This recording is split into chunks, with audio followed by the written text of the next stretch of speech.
How many times have you EQ'd a drum bus, done everything by the book, and it still sits flat and lifeless behind your other audio tracks?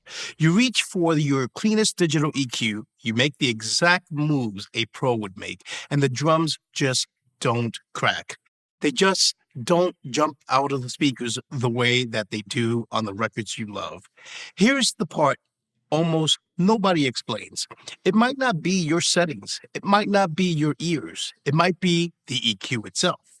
Because a clean surgical digital EQ and an analog modeled console EQ can make identical moves, same frequency, same gain, same cue, and hand you two completely different drums.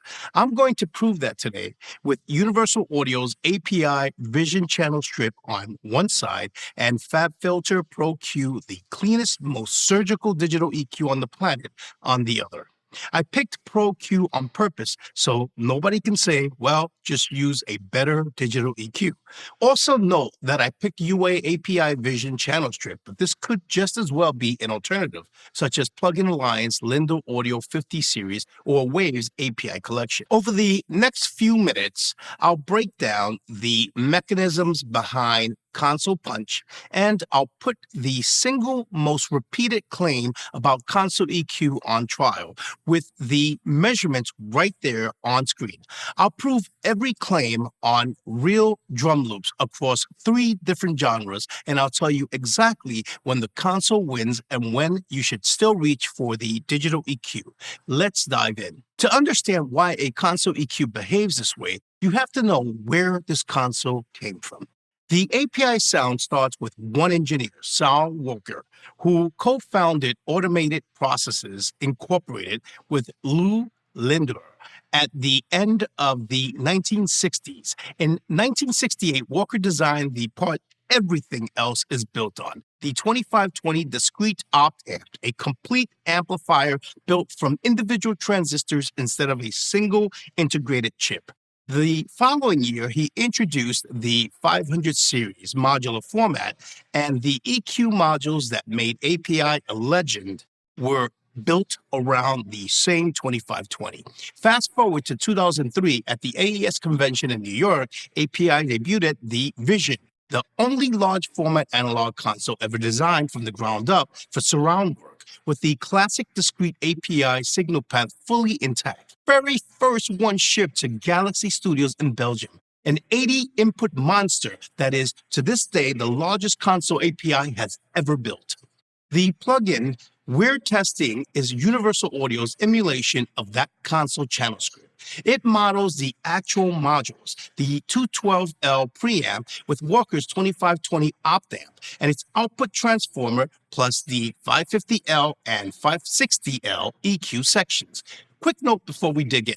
This channel strip actually gives you 2 different EQ modules. The 550L is a 4-band parametric EQ, the classic sweepable API EQ, and where that famous proportional key behavior is supposed to live.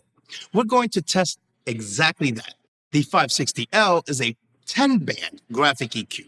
For everything in this video, I'm staying on the 550L because it lets me make the exact same frequency, gain, and cue moves as the Pro-Q, so the circuit stays the only variable.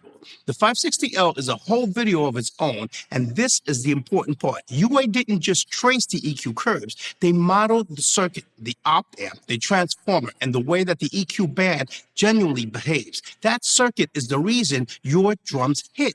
Let me show you what's actually doing the work, and the one claim everyone repeats: lab tested. Mechanism number 1 is harmonic saturation from the 2520 opt amp.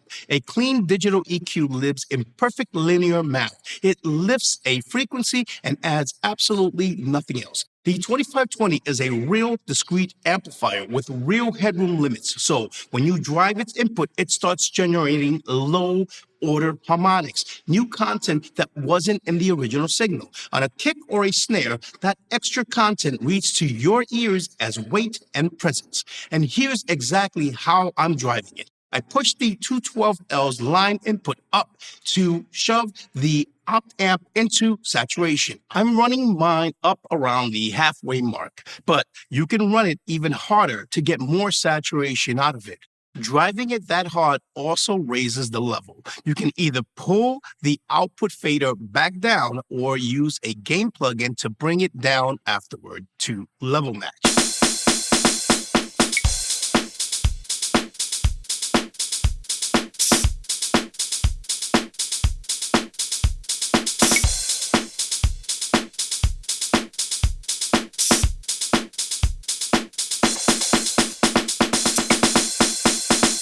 So what you're hearing is the added harmonic weight, not just a louder drum. And this isn't a vibe, it's measurable. The same passage through Pro-Q adds nothing above the source. Through the API vision, you can watch that new harmonics stack up.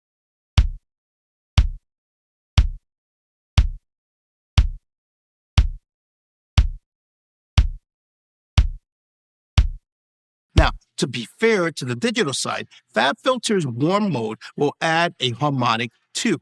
Watch it on a clean 1 kilohertz tone, but look at what kind. Warm gives you a single harmonic, the second, 1 octave up, and even harmonic, the smooth tube style flavor. Now watch the API on the exact same tone. It barely touches the second and instead lays down a ladder of odd harmonics, the third, fifth, seventh, and ninth, marching up the spectrum. That's the fingerprint of symmetric circuit, the 2520 opt amp, and the output transformer, clipping both halves of the wave evenly. Switch the analyzer to third octave bands, and it's impossible to miss. Pro-Q Warm is one lonely spike. The API is a whole staircase. So it's not that digital adds less, it adds a different color. You reach for an extra mode just to land one even harmonic, and it still isn't the API's voice. The console hands you that entire odd harmonic stack as part of the same move. Mechanism number 2 is the output transformer. A transformer magnetizes and demagnetizes a fraction of a second behind the signal, a physical behavior called hysteresis. In practice, it shaves a tiny bit off the very sharpest tip of the transient while it saturates the low mids underneath. A digital EQ boosts the frequency but leaves that transient tip mathematically sharp and detached from the body.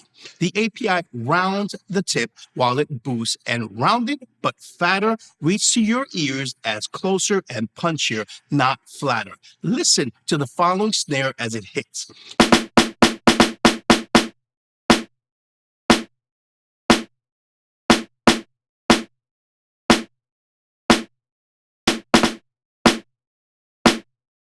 It's actually going through both the Pro-Q and the API, so you can see the graph showing both in an overlap fashion. You can actually see it. The green represents the Pro-Q, and it's throwing up sharp, tall, thin tips, while the red represents the API, and it sits rounder and fatter right beside and under the Pro-Q in spot after spot. Mechanism number 3 is the one everybody repeats, proportional Q. Here is the claim, and it's right there in the manual. The API EQ narrows its own bandwidth as you add gain. A small boost stays wide and musical. Push harder, and the bell is supposed to pinch inward and turn surgical. It's the most quoted thing about these EQs. So instead of just repeating it, we're going to put it on trial. Here's what the claim looks like if it's true. The bell gets narrower the harder you push. So I measured it. I put the 550L up on an analyzer with Pro-Q sitting right beside it as a fixed width reference. Its bell keeps the exact same shape no matter how hard I pushed, and boosted the same band on both at +2, +6, and +12. And here's where I have to be honest with you. The first time I looked at this, I got it wrong. I stared at the bottom of the curves, the legs down near the zero line, and both bells anchored to almost the same width, no matter how hard I boosted. So I concluded the narrowing was barely there, and I nearly told you the manual oversold it. Here's the problem, and it's the part nobody explains. You don't measure a bell's width down at the legs. You measure it at the half gain point, half of however much you boost it. Boost 2, you read at 1. Boost 6, you read at 3. Boost 12, you read at 6. Measure it there, the way audio filters are actually defined, and the truth jumps off the screen. The width collapsed, wide and gentle at +2, pinched into a tight focus bell by 12. The manual was right the whole time. I was reading the graph wrong. And here's the kicker. Now read it against that fixed Pro-Q bell, the cleanest digital EQ there is. And watch this. Maxed at a gentle +2, they're the same bell. But push both to +12 and the API pinches tighter and wraps inside a Pro-Q that never budged. Its Q is alive. Pro-Q's is now frozen. Now I already know what the peanut gallery will say. You could do that in Pro-Q too, and you're partly right. A traditional EQ can't. Its width is locked, but a modern one like Pro-Q has a hidden switch called Gain Q interaction that links Q to the gain, just like the analog circuit. So I turned it on and swept it and watched how gentle it is. From +2 to +12, Pro-Q crept from 0.38 to 0.50. The API from the same starting point still pulls noticeably tighter. So yes, digital can emulate this now. That's exactly why I chose Pro-Q on purpose, so nobody can say I stacked the deck. And even with the software doing proportional Q, the console still pulls ahead. And here's what it actually sounds like.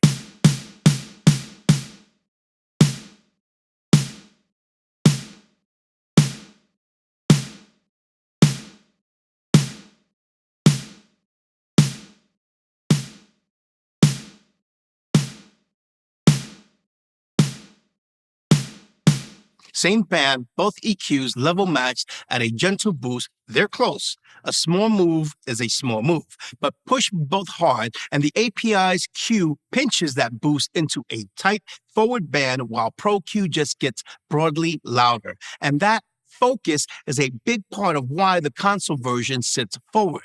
So, where does that leave us? Three mechanisms, not two. The saturation from the op-amp, the transient rounding from the transformer, and a bandwidth that opens up when you're gentle and tightens when you push. Stack them together, and that's what console punch actually is. And I know exactly what some of you are thinking.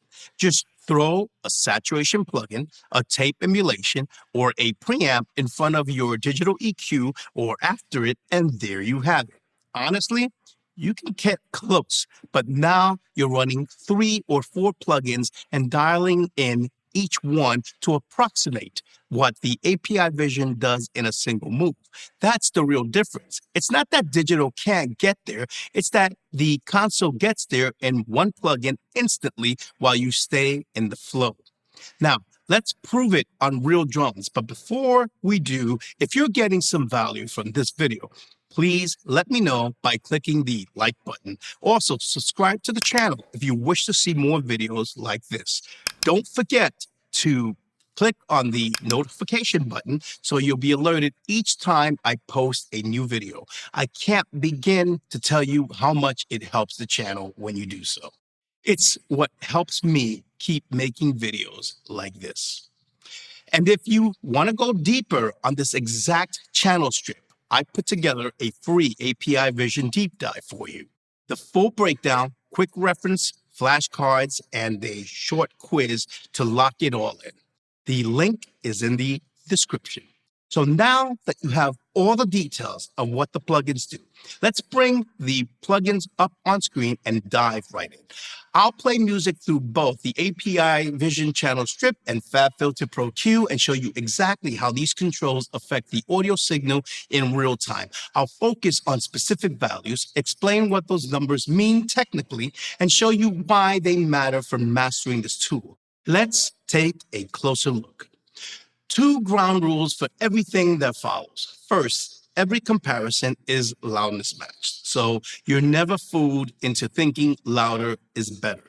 Second, I make the identical move on both EQs. Same frequency, same gain, same filter. So the only variable is the circuit. And unlike most shootouts, I'm not going to play you a dry version. Doing so would mean more ear fatigue. So I'll spare you of that. Every single one of these is console EQ versus digital EQ. Both processed head to head. We'll go through three genres, and in each one, you'll hear three comparisons: the full drum bus, then the kick on its own, then the snare on its own. First up, a pop disco loop. On both EQs, I'm making the same move. A bell boost on the snare up around 3 kilohertz for bite, and a low shelf on the kick for weight. Identical numbers on the API Vision and on Pro-Q. Listen across the full bus, then the kick, then the snare for how the console version feels fatter and further forward, even though the settings are the same.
Same move, but the console version pushed the snare forward and put real weight under the kick. That's the saturation and the transient rounding you just saw measured. Now a rock loop, where the snare has to crack through other audio tracks such as electric guitars. Same identical moves on both EQs, the 3 kilohertz snare boost and the low end move on the kick. Listen for how much more aggressively the console version drives that snare.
On rock, the console really shows itself. As I pushed that snare boost, the saturation and the transformer drove the snare forward and put weight behind it, while the same digital move just got broadly brighter and a little harsh. And finally, a hip hop loop where it's all about the low end and the weight of the kick.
Same boost, but the console kick has body and harmonic weight. The digital kick just doesn't have.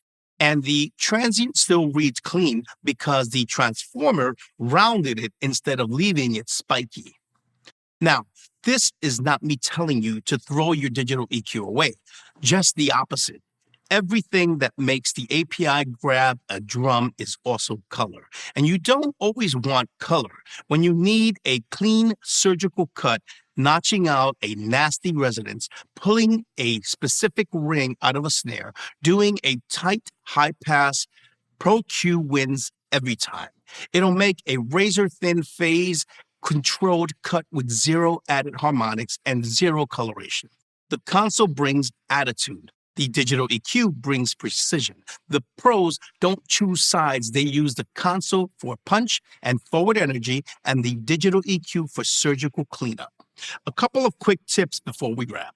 When you want drums to hit, resist the reflex to grab the cleanest EQ and crank the top end. That just gets harsh. Load the console EQ. Make a smaller boost than you think you need and drive the input for saturation. Second, keep the boost musical rather than surgical. The punch comes from the op-amp saturation, the transformer, and the way the API's own Q widens when you're gentle and tightens as you push. So you don't have to chase a narrow Q by hand.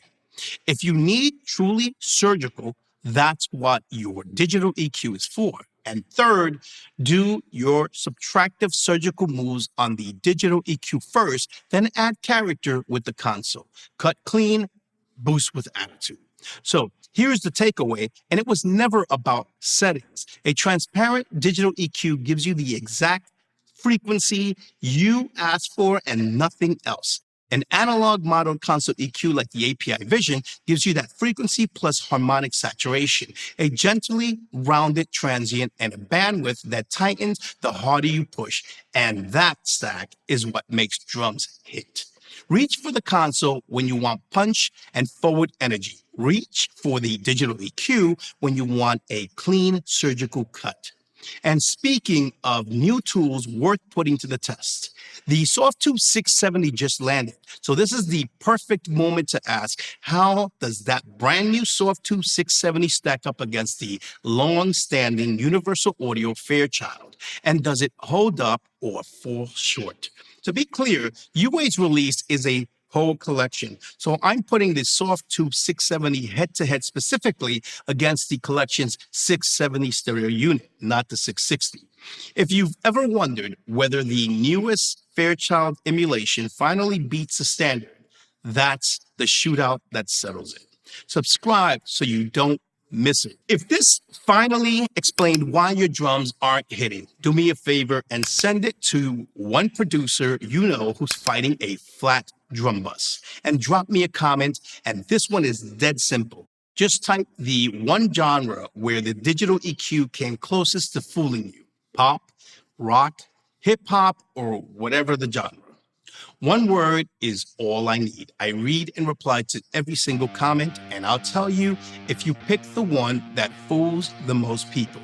It'll be a fun little survey. Don't forget to grab the free API Vision Deep Dive, flashcards, and the quiz. Link is in the description. Remember, none of us start off as professionals, but we all become pros through practice and knowledge. I'm Ken. Catch you on the next one.